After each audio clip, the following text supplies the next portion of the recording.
What's up, everybody? Welcome to episode 2 of A Rock in a High Place. If you haven't already, I encourage you all to give episode 1 a listen. In the last episode, I talked about becoming comfortable in my own blackness as a mixed race man.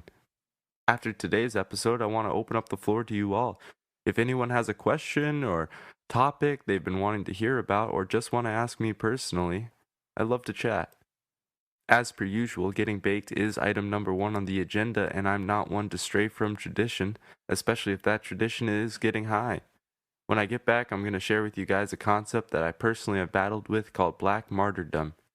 So stay tuned, pack the bong, and get ready for episode 2 of A Rock in a High Place.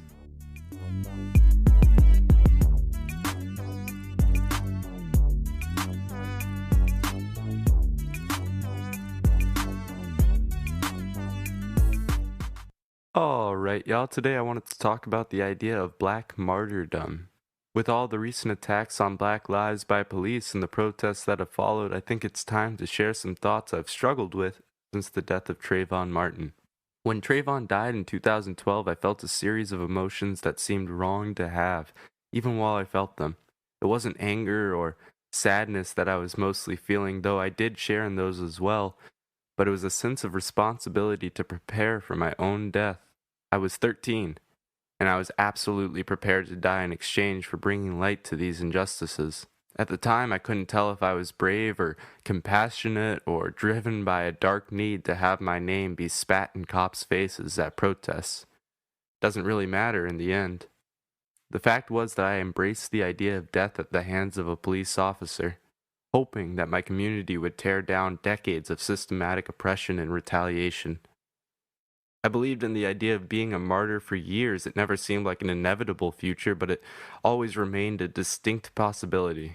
Between 17 and 20 years old, I was pulled over 10 times, and each time I envisioned the moment I would have a gun pulled on me.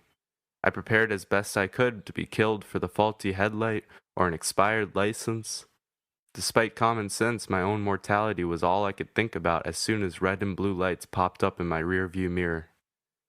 And that, my friends, is some real heavy shit. It goes without saying that this mindset is incredibly self-destructive, but it still lingers in the back of my mind, the idea that if only I could give my entire life to the cause, for the culture, that then I may truly make a change.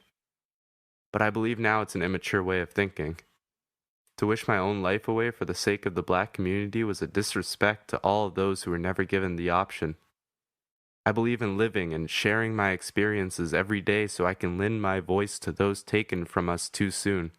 But I have growing fears for our black youth.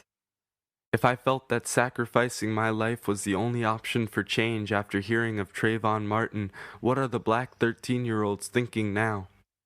Do they look at their black brothers hanging from trees and think to themselves, if only it was me instead of them?